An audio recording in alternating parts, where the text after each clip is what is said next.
दिल्ली के एक कबाड़ की दुकान में छटाई का काम कर रहे धर्मनाथ यादव के पास कॉल आता है और कॉल पे कोई और नहीं बल्कि उनकी पत्नी आरती यादव होती है।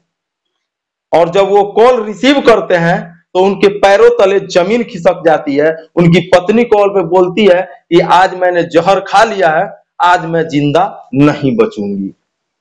ये बात सुनते ही वो अपने मालिक के पास जाते हैं और बोलते हैं कि मालिक मुझे पैसा दीजिए, आज के आज मुझे घर जाना है। तो आखिर आरती यादव ने क्यों जहर खाया और आखिर ऐसा सिचुएशन क्यों बना, बात करेंगे उसी घटना पे। उससे पहले मेरा नाम चंदन सोनी है और आप सभी तह तक देख रहे हैं। अगर चैनल पे नए हैं तो सब्सक्राइब जरूर कर लीजिए, जिससे मेरा मोटिवेशनल बढ़ता रहे और मेरा हौसला बढ़ता रहे। दोस्तों, ये घटना यूपी के कुशीनगर जिले के एक छोटे से गांव मिसरौली टोला की है और उसी मिसरौली टोला के रहने वाले धर्मनाथ यादव की शादी आज से 10 साल पहले कुशीनगर जिले के ही एक गांव में आरती यादव नाम की लड़की से हुई थी। जब शादी हुई उसके बाद दोनों से बाल बच्चे हुए और जब बाल बच्चे हुए तो उन पे काफी ज्यादा जिम्मेवारियां बढ़ गई। जब जिम्मेवारियां बढ़ी, जब खर्चे बढ़े तो उतना तो कमा नहीं पाते थे कि वो सारी जिम्मेवारियों को झेल सके।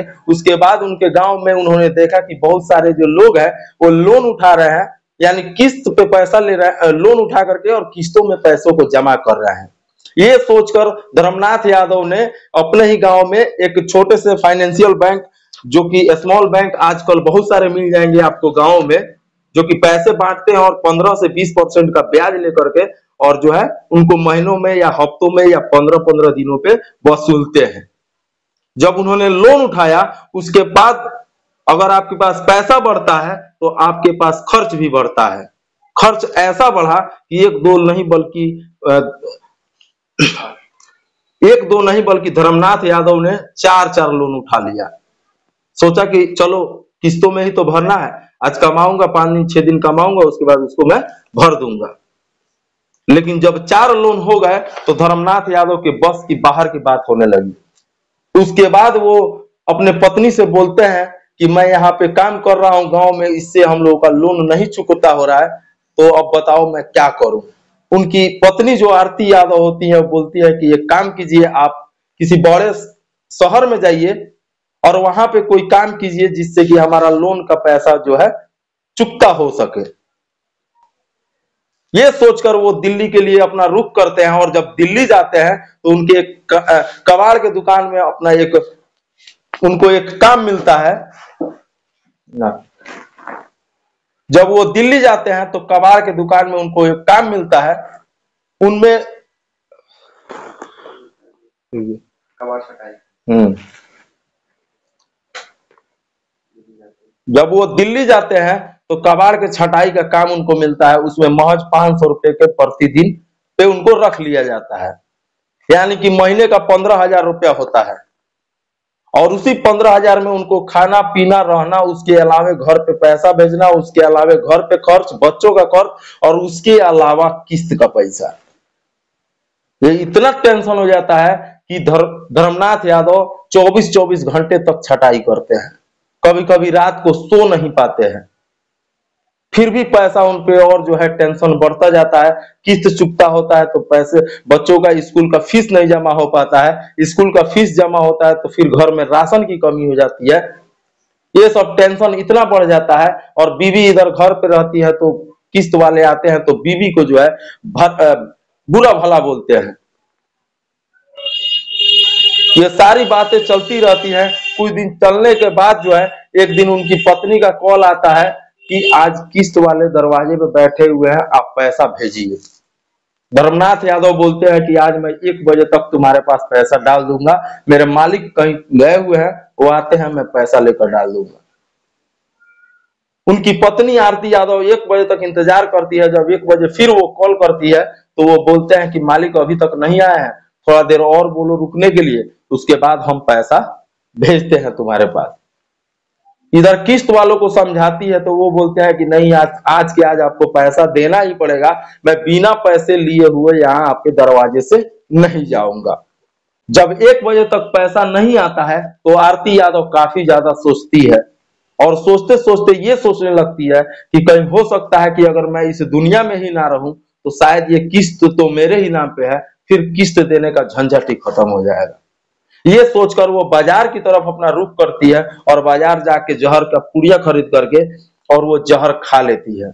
और जहर खाने के बाद वो फिर अपने पति धर्मनाथ यादव के पास कॉल करती है और बोलती है कि आज मैंने जहर खा लिया है, अब आपका जो भी टेंशन है, किस्त का टेंशन, पैसा लोन का टेंशन, वो आज से आपका टेंशन खत्म हो जाएगा, क्योंकि आज मैं नहीं बचूंगी। ये बात सुनते ही धर्मनाथ यादव एकदम बेचैन हो जाते हैं और वो आनंद फानंद में वहां से जब चलने की सोचते हैं तो उनके पॉकेट में महज 500 रुपए होते हैं। उसी 500 रुपए से वो अपना घर का टिकट कराते हैं और वो ट्रेन के माध्यम से अपने घर के लिए निकल पड़ते हैं। जब ट्रेन में सफर कर रहे होते हैं तो सोचते हैं कि आखिर मेरी पत्नी ने ऐसा कदम क्यों उठाया, अब मैं भी इस दुनिया में नहीं रहूंगा। ये सोचकर वो ट्रेन से कूदने की कोशिश करते हैं, लेकिन उनके आंखों के सामने एक ही सवाल बस कि अब बीवी तो मान लो ऐसा कदम उठा चुकी, अगर मैंने भी ऐसा कदम उठा लिया तो मेरे बच्चों को कौन देखेगा, मेरे बच्चों का कौन ख्याल रखेगा। ये सोचकर उनके कदम फिर पीछे हो जाते हैं।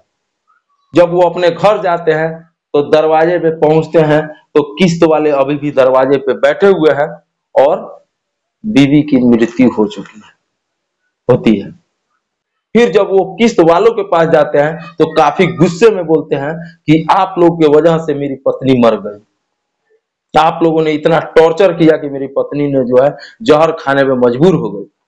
ये बात सुनकर किस्त वाले बोलते हैं कि उससे हमको कोई लेना देना नहीं है, हमको अपना पैसा चाहिए और वो भी आज चाहिए, और जब तक आप पैसा नहीं देंगे तब तक इस लाश का आप लोग पोस्टमार्टम या फिर जला भी नहीं सकते हैं। ये बात सुनकर वो काफी गुस्सा हो जाते हैं, लेकिन फिर वो सोचते हैं कि आखिर मैंने पैसा लिया है तभी तो ये ऐसा बोल रहे हैं, अगर नहीं लिया रहता तो शायद ऐसा नहीं बोलते।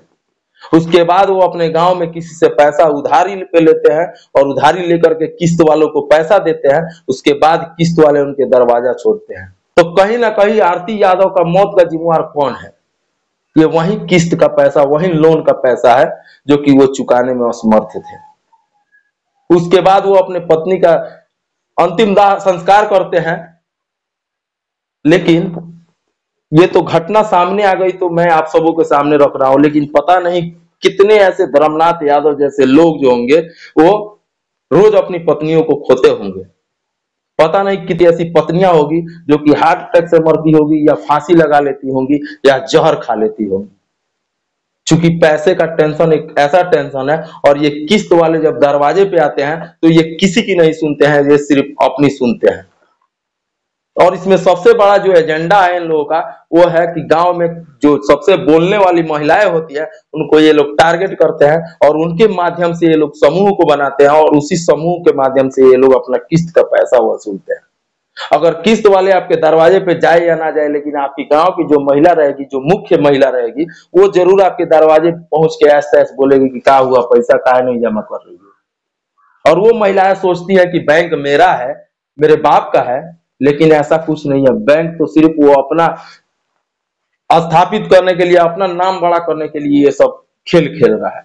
और ऐसे ऐसे बैंक आपको गांव हर एक कस्बे में मिल जाएंगे, एकदम चप्पे चप्पे में मिल जाएंगे, जो कि किस्तों पे आसानी से आपको पैसा दे सकते हैं। लेकिन पैसा तो उठा लेते हैं और जितना पैसा आता है उतना खर्च भी हो जाता है, लेकिन फिर उसको चुकाने में सारी हालत खराब हो जाती है। तो कहीं ना कहीं अगर ऐसे ऐसे स्मॉल फाइनेंस बैंकों से आप लोग पैसा ले रहे हैं, ऐसे ऐसे छोटे छोटे बैंकों से अगर किस्त पे आप पैसा ले रहे हैं, तो तभी ले जब आप कोई कारोबार कर रहे हैं, कोई व्यवसाय कर रहे हैं या किसी दुकान में पैसा लगा रहे हैं, ना कि वो उठा करके आप गाड़ी खरीद ले, ना कि वो उठा करके आप घर का राशन उठा ले, ना कि वो उठाकर आप गुलछर्रे उड़ाए। उसके बाद तो वो पैसा आपको टेंशन जरूर बढ़ाएगा, और ऐसा होता है। तो इस वीडियो के माध्यम से आप लोगों ने क्या सीखा कमेंट्स में जरूर बता दीजिएगा, और साथ ही साथ वीडियो को शेयर कीजिएगा, और नए हैं तो सब्सक्राइब जरूर कर दीजिएगा, जिससे मेरा हौसला बढ़ता रहे और मैं ऐसे ऐसे एक एक रोज एक कहानी को आप लोगों के सामने लेकर आऊं जो कि सच्ची घटना से आधारित है। बाकी मिलते हैं किसी और वीडियो पे, तब तक के लिए जय हिंद।